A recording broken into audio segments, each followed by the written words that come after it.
Let's get more insight, and for that we are joined by Dr. Benjamin Radd, who is political scientist at UCLA. It's very good to see you, Dr. Radd. Can I get your thoughts on that latest strike on the Catholic Church? It's drawn frustration from the White House as well. How will this impact ceasefire negotiations from here on? Well, I don't think it'll directly impact what Hamas will do, but it does demonstrate the challenge Israel faces in continuing to conduct this war and its operations against Hamas, fighting in a very urban, dense environment. And it's not, the first, tragically, of these types of incidents, nor will it probably be the last. And I say that regretfully. What it will do is it brings further international attention, the kind that Israel does not want, and increase pressure on Israel to bring this conflict from its perspective, its side, to an end, and to take more steps to minimize civilian casualties. So I think it might grant Hamas maybe some leverage in negotiations, but nothing material, because Israel is not going to stop doing what it's doing despite the incident. Well, let's go to the conflict in Syria now, onto Ahmed al-Sharaa. He is pledging minority protection. He's also accused of authoring sectarian massacres. So what credibility and legitimacy does his government hold, particularly in its relationship with the Druze and the Sunnis? Syria is a unique challenge in its own right. I mean, we have to keep in mind this was a nation that for decades was under the rule of an Alawite family that heavily favored the Alawites, who are a minority in Syria, at the expense of other larger groups, including the Sunni Muslims who live there. And so now we've seen these decades of frustrations and many who felt marginalized by the Alawite leadership under the Assad family, now taking the opportunity to maybe exact reprisal, revenge attacks, and to really demonstrate their might and flex their muscle at the expense of these other communities now. And with this new president, the pressure is on him to demonstrate that he can rise above his jihadist past and be a leader for all Syrians and protect all Syrians, regardless of what faith and sect they are a part of. But this definitely underscores the challenges that he faces. Well, it's worth trying to get into the minds of the Druze community, too, in Syria, because they remain divided, with leaders both rejecting and accepting ceasefires. So how does this internal division affect their political leverage and security guarantees from either Damascus or even external others?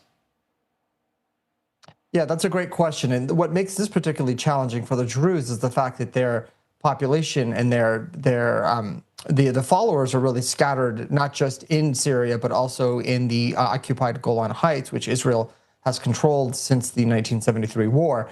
And so now you have the situation where these populations need to basically come under a unified leadership. It makes it difficult to do. And so you have and also there's a sizable, I think about 100,000 or so Druze who are residents or citizens of Israel proper. And so the pressure for Israel is to keep these Druze protected, not just the Druze in Israel itself, but also those that it's responsible for in the Golan Heights.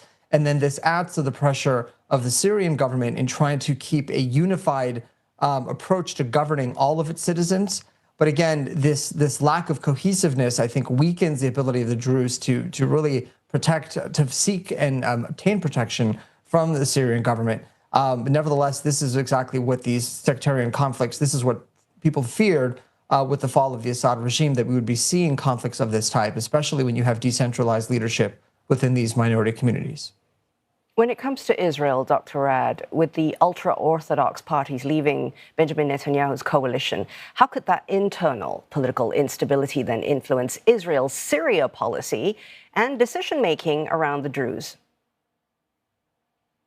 Well, what we've seen is that on matters of conducting war and military operations, especially ones that Netanyahu has deemed to be defensive, which is what he claims these are, or preemptive, that his cabinet and the broader member of the Israeli Knesset, the parliament, and other influential leaders within the political system have backed Netanyahu. In other words, they've taken a unified rally around the flag approach when it comes to matters of self-defense.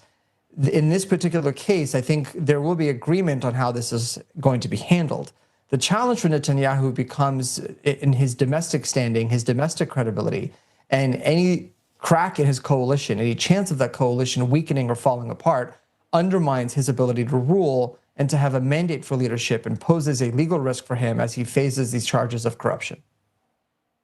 Talk to us as well about whether the multi-diplomatic tracks that are trying to quell these crises in Gaza, in Syria as well. We've got the American mediators, the EU sanctions, 12 Arab states coming up with joint statements. Will all this strengthen the path to peace or just complicate things further? It could be a little bit of both. And I think the fact that you just mentioned all these different parties, it indicates the investment, the importance, the significance that each of these states, each of these groups hold in the security and the likelihood of these talks proceeding and reaching a hopefully a decision of some kind. All of that to say, there are too many parties invested in a peaceful outcome for this to not eventually work. At least that's the idea, and the momentum is there. So yes, you do run the risk of having sort of squabbles between which country or which group wants one thing over another. But what this underscores is that the dedication and the determination from the international community, both regionally and outside of the Middle East, is there for an agreement of some kind to be reached, a lasting ceasefire, one that provides for the Palestinians, maintains Israel's security, and also stabilizes the region from any rogue actors, both state and non-state, trying to destabilize the situation. It's good to hear your thoughts. Thank you very much for speaking with us, Dr. Benjamin Radd from UCLA.